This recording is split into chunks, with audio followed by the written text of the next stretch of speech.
Hey, What? man, What?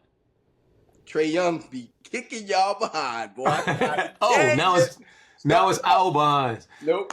Just You not a saying. Knicks fan no more? I'm just saying. I'm just You saying. not a Knicks fan? Hey, look. Trey, he cold as ice on y'all jokers, especially in Madison Square Garden. Trae hit like one shot That's fine. that He had a mattered. double double. But he did spark his team. You said he had a triple double. Wow, that was funny. But yeah. Yep.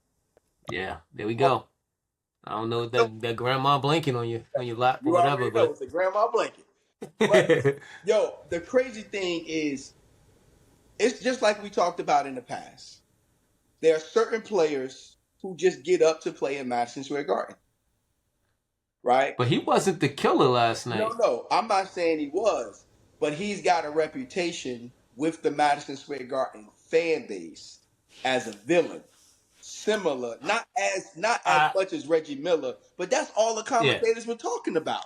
How Yeah, I much mean, Trae Young comes into the Garden, how he loves to play in the Garden, and so forth and so forth. it's good television, right? It's Right. good television, but um yeah, he did what he had to do. The Knicks were up until Trey hit a big three from the logo. Yeah. And then Atlanta went on a run.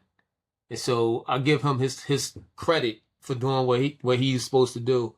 I hate this whole idea about like, certain players getting up to play in the Garden and all of Yeah. that.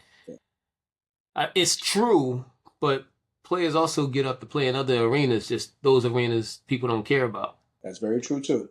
So we make it all about the Garden and people putting on big performances in the Garden. And man, Jalen Green dropped 39 Yeah. at home against the Warriors to knock them out. Yeah.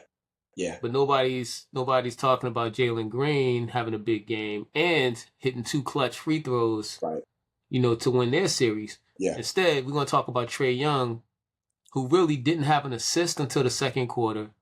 I don't know how many points he finished with because it wasn't important to me. I don't know how many rebounds he finished with. That wasn't important to me.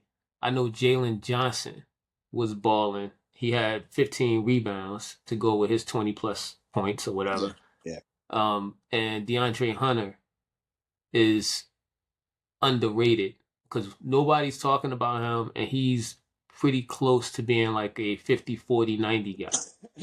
What's funny is that the commentators were trying to um, build up the matchup between Jalen and Trae, and they don't stick each other. They don't guard each other.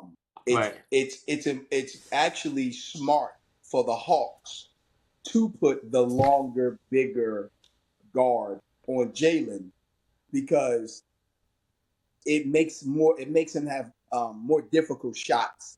And it seemed like he struggled not necessarily getting to his shot, but he struggled to finish early in the game in the first half with scoring.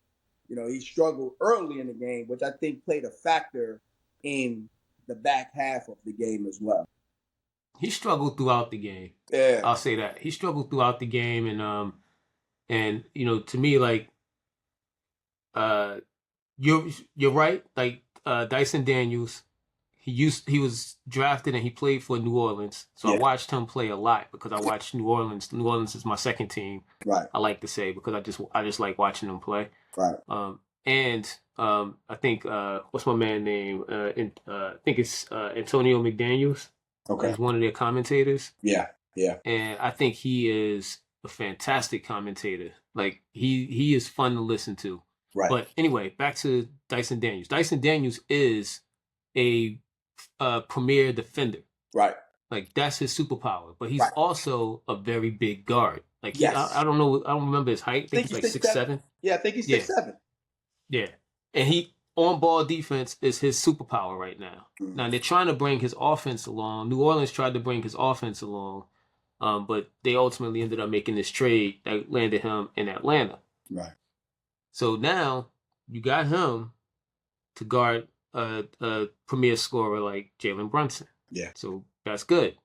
The Knicks we went out and got OG Anunoby last year, Yeah. and then we added Mikal Bridges in the offseason. Yeah. And Mikal Bridges is supposed to bring that lockdown defense as well. Yeah. Long arms, can slide his feet well. Yeah. We put him on Trae Young.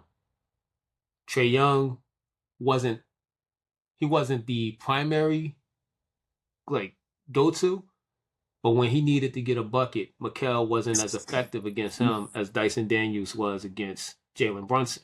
Yeah. Yeah. I also think, man, like right now, like this is like I'm a Knicks fan, right? So watching them lose last night ticked me off. Yeah, of course. It ticked me off because I'm like, man, we should be good enough to go get that cup. Absolutely. But here's the thing. First of all, young, energetic teams are a problem for the Knicks right now. So teams that do make me nervous when we see them on the schedule include the Hawks, the Rockets, and Orlando. Young, energetic teams that are probably going to be the future of the league in about 2 years. You're gonna see those teams kind of rising up. Right.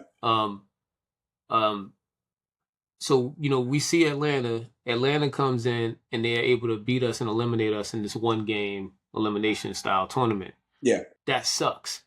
What also sucks, though, I think this shows us where we are as a team. Right. The Knicks have not fully gelled yet as a team. Here's what I mean by that. Like, because it's easy when they're winning and you hear people talking about like, oh man, the Knicks are crazy, cat balling out, and yeah. All of that stuff is true, but we don't bring the criticism to those conversations as much as we should. Yeah. Here's what's really going on.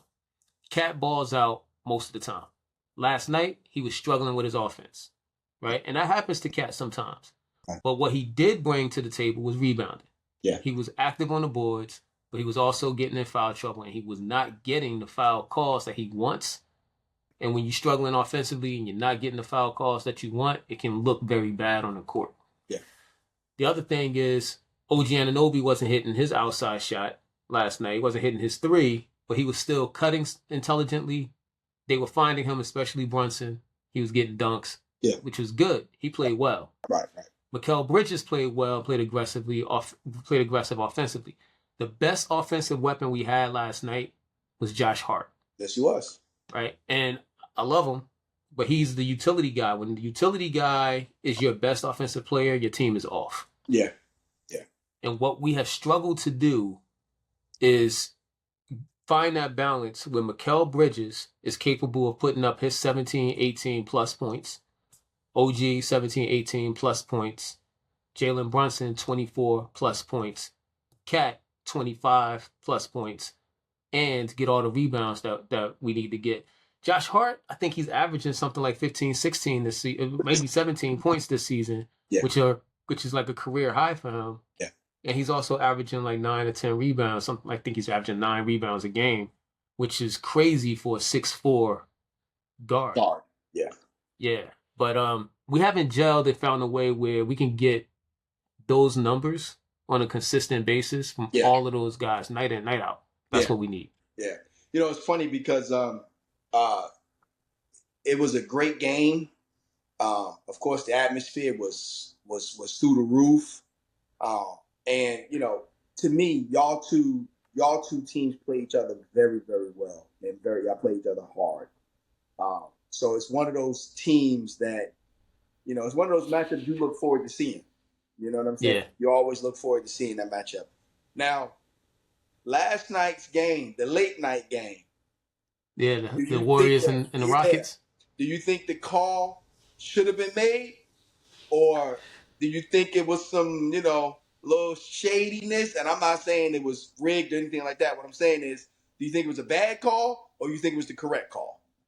So I watched it once and I didn't really make that judgment on whether or not I thought it was a good or bad call, which means I'm okay with them making the call. Right. I watched Jalen Green go to the line and knock down both of those free throws. Yeah.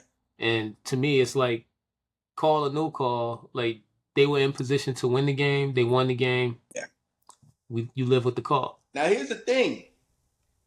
With like 3 minutes left to play, the Warriors went up 7.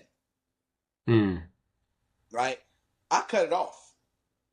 You thought it was over? I thought the game was over. It was like 2 minutes, two and some change left. I said, this game over. They done stretched it on. Yeah. They hit back-to-back threes. Yeah. 2 corner threes. I think Steph hit one and another young man hit another. I can't think of their name because I only know 3 players on the Warriors right now. Steph, It was I think it was Buddy Hill. That's all I know. I think it was what's his name, Pojemski or something like that. Something like that. Yeah, But, I think they went he up hit 7. one. And, Yeah. and the Rockets fought back to win, right? Yeah. And it's just like you said, these young teams that are hungry, they trying to establish themselves, trying to create an identity, trying to let the NBA know, look, you're just not going to come into these arenas and win. You're going to have to earn everything. It really, really resonates with the way we have grew up playing basketball. You play hard every single night. You give it your all. And hey, when you're the underdog, you want to, you know what I mean? You want to bring it even more. You get what I'm saying? Yeah. So I'm actually glad that not only Houston, they beat Golden State. I'm interested to see how well they play against the OKC Thunder, who I still pick to win the cup, but they ain't gonna be no pushover. Look, the Rockets ain't gonna lay down. You know what I mean? Right. So I'm excited to see how they play that OKC Dallas game. The OKC is just talented, brother. You know, my bad.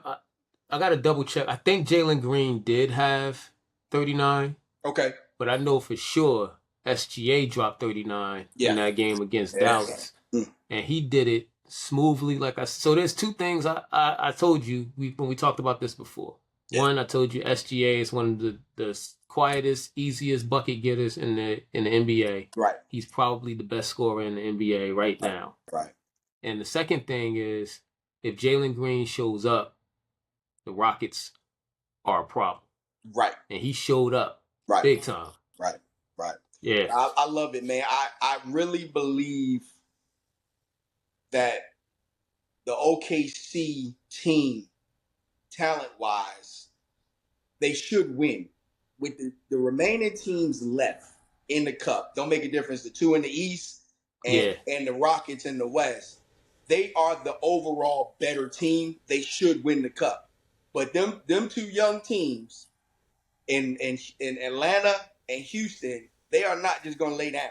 They're not going to lay down. And there's no guarantee that Atlanta beats Milwaukee. But I'm going to tell you what, Milwaukee is very lucky. They barely beat the Orlando Magic, and both of their stars didn't play in that game. Right, but everybody else stepped up, especially Suggs. Suggs. God, I can't even talk right now. Good. Suggs. I mean, but that's what you want. You want that for your team. When your star is out or your stars are out, who's that guy that takes the lesser role for your team when your 2 stars is out? Does he step into that star role and pretty much carry your team? And Suggs proved that he's capable of doing that if you need him to do it, right? Which actually should build some trust or more trust with the Orlando Magic that, hey, if one of our guys is not hitting or they struggling or they a little off or they banged up and they can't go like they normally go, we got a guy that we can run offense. We got a guy that we can run an offense through, and he could give us some buckets and keep us going, as we get back on rhythm. You know what I'm saying? He's a cornerstone. I think he's a cornerstone of the near future Orlando Magic roster. Paolo, of course, and Franz. I don't think you send those guys anywhere without getting yourself a superstar or something like that back. Right. Like, maybe you say, all right, I'm going to get rid of one of these guys so I can get Cooper Flag or AJ in 2 years when he comes out. Right. But those are your guys right now. Yeah. That's your team. Those 3, those are your centerpieces, and everybody else around them just really have to be complimentary, and they are, right? Yeah. They're playing pretty well. Yeah. Orlando's in a good position, but I don't personally look at Suggs as an offensive threat. as much as a defensive threat. I get it. Like he has been that guy when it comes to defense. On ball defender. He is again another one of those like elite defenders. Yeah. And his offensive game is pro level, right? So what I mean by that is not to say that everybody in the NBA don't have a pro level offensive game, Right. but he has he could be an all-star because of either side of the ball. Right? I get it. He could be an all-star because of either side of the ball, but I would rather see him shoot than to see him defend me. like he's the type of guy, like when you're dribbling against him, or when you're handling the ball against him, or going up against him and he's guarding you, that's when you're worried. When he has the ball, you worry less. He has great game on the offensive side, but you don't worry so much about him taking the shot. It's Franz is a better shooter on that team. KCP is a better shooter, I believe. So you got other guys that you're more worried about shooting the ball. Yeah. But he is an engine by himself, man. Yeah. He turns you over. He kicked the ball out. Yeah. He's pretty awesome. With the 4 teams left, my pick was still OKC. I still got OKC. I get it, man. Your team is still in it. I get it. Don't get mad. Your pick. I am mad. I've been mad since last night. I can't turn this off. I tried to give you an olive branch by saying we picked the OKC Thunder, but you wanted to ride with your Knicks. Wait, what you say? With my what? I said we should have picked OKC, but you want to ride with your Knicks. Yeah, you say Knicks weird, but yeah, yes. So yes, look, my team is my team, man. I would not stand down on that, especially when they are built to be great. Yeah, they are. If this was the roster that we had a few years back and we were struggling to even think about the playoffs, then yeah, that's different. Yeah. But right now, I think that we have the ability to be a top 5, top 4 team in the NBA. We're not there right now. Yeah. But I think we have the ability to be that. And when it came to the NBA Cup, I know that the Knicks have been kind of off as far as their the way that they've gelled so far this season. I know that they're still making those adjustments. Right.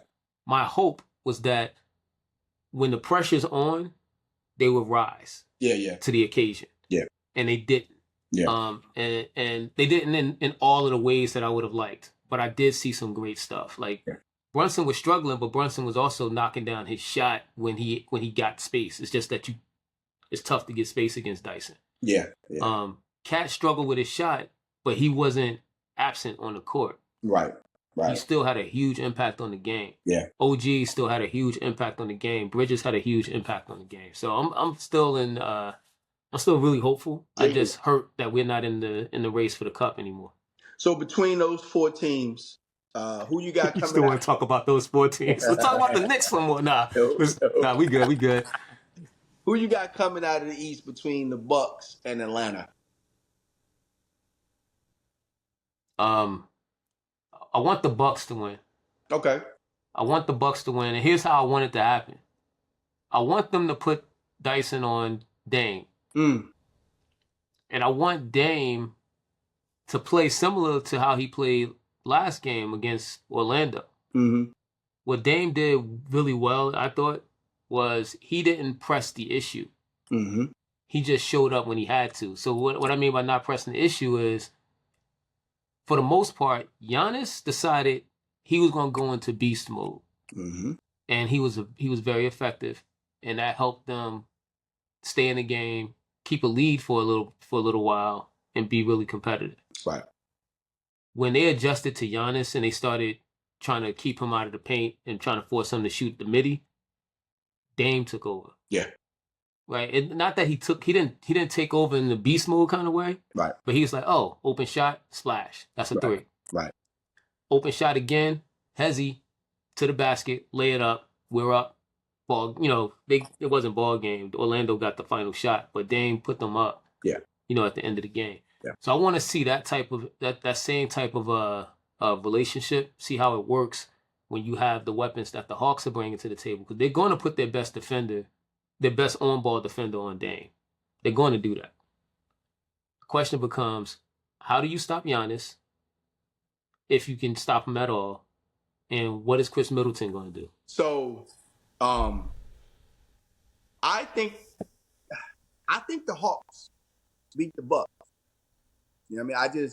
I get it. Giannis he's going to be the best player on the floor, right? But maybe, and this is a maybe Milwaukee played down, knowing that the two Orlando Magic stars was out, because that game was way too close for my liking, right? Like they almost lost that game to Orlando without their two stars.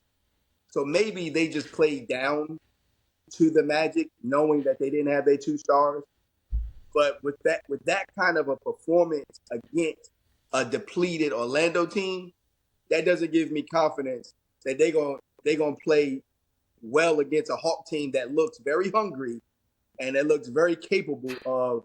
I mean, Trae You know Young what I is mean? skinny, but he ain't hungry. He's rich. I mean, Nah, nah. Here's the thing, man. Here's the thing. I hear you, and I hear where you're coming from about Orlando, but there's also it's not a it's how do I want to say this? It's not like if you brought Franz Wagner out there and let's say he averages 22 points a game. I don't know what he averaged. You don't. It's not just like, hey, we just add 22 to the score, no, that's and true. that's what they would have had. Yeah, I get that. They got contributions from guys that probably wouldn't have had as many shots. Yeah. Right. And so they're still a tough team. They're still a team of professional basketball players. Yeah. And it might actually be easier to prepare for a team that's accustomed to operating with Franz Wagner and Paolo because there's plenty of film on those guys. That's true. That's true. You know what they can do. That's true. But when you got to go and deal with like Jonathan Isaacs coming off the bench, like what type of contributor is he going to be? Because there's film before his injury, after his injury, right? And you got Mo Wagner playing bigger minutes. You got a bunch of guys I can't even name. I mean, the center, he's been there, so there's plenty of film on him. Right. But the guy, the center who dunked on Giannis, yeah, like now he's playing a bigger role. Because Paolo and Franz aren't there. Like, what does that mean? Yeah. So I think that kind of plays into it. Yeah. And with the Hawks, I do think they got a great chance. They got some athletes on that team. Yeah. I really like the rookie, even though he wasn't as effective last night. He wasn't as big as impactful last night. Yeah. As I've seen him be before. But that rookie, who ended up going number 1, I believe, in the draft, because the guy from Washington didn't want to go to Atlanta or something like it was something weird like that. Yeah. Yeah, I kind of feel like Atlanta still won, right? When they picked him and that guard that they have out of France. Yeah. He's special. Yeah, he can play. He's special. And so he can show up and do some damage. But here's what I'm banking on from the Bucks. All right. They got eliminated last year by the Pacers. They did. When they were going for the cup. They did. And I believe that ticked them off. Okay. And I think that's what Giannis is pulling from with him playing as hard as he's playing. The dude hit the ground a lot in the last game. Yeah, he was going for it. He was going all out like it was a legitimate playoff game. He was playing like it was a playoff game. Yeah. Yeah, and so I think that's how he's gonna bring it this time around. And my personal opinion, we want to talk about things that we've chose before. Yeah. I think last time we talked, you said you had Ant-Man as one of the best players, one of the top 3 players. You got SGA as one of the top 3 players, and I forget who else you said. Luka. Yeah. Right. I got Joker as number 1 and Giannis as number 2. Ain't nothing wrong with that.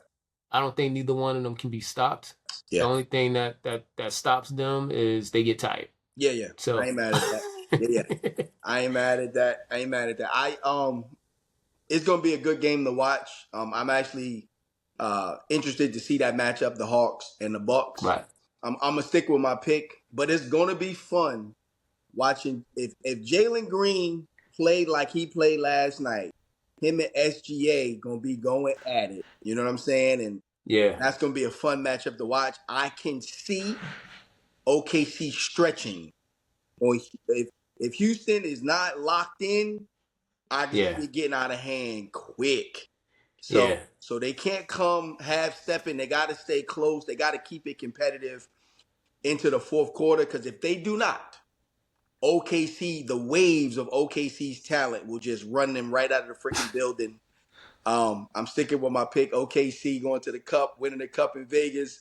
You already Yeah. know what we got. You know, SGA. Smooth, Yeah. smooth over a jazz beat, baby. You know. I'm laughing at how you dropped that like late 80s reference. You know, they ain't no half stepping. Ain't no half stepping. You know what I'm saying? Ain't no half stepping. You know what I'm saying? Hey, don't make me take it back. Don't make me take it back. My prerogative, Bobby Brown. Don't make me take it back, baby. You know what I'm saying? I think OKC is a great pick of the 4 teams that are left. I think they're a great pick, just to be different. Not because I think that the rosters make this okay, but because I just want to be different. And I'm just gonna crap on your pick. No problem. I'm gonna take the Bucks. No problem. Take the Bucks. I'm gonna say the Bucks are gonna win this. Bucks winning. You got OKC winning against Houston. Okay. Oh yeah. Okay, yeah. so I got the Bucks. I got the Bucks and OKC playing for the title. Yeah. And I got the Bucks winning it. As long as Doc Rivers don't get in the way. Oh, there it is. Oh, he got a back door. He got excuse. Always got an excuse. No, ain't no excuse. Ain't no excuse. I'm picking the Bucks. Got it. But I just know what their weakness is. Oh, Doc Rivers the weakness. Yes, he is. And nothing wrong with that. Y'all heard what he said. Stay winning NBA Cup. The Knicks get to watch the Cup Finals. He got the swole. Hey, swole as hell. Yes, he is. I hate you. I stay winning. I'm winning. I stay winning. I did it. I stay winning. I'm winning. Never losing. I'm winning. Or caught slipping. I did it. I stay winning. I'm winning.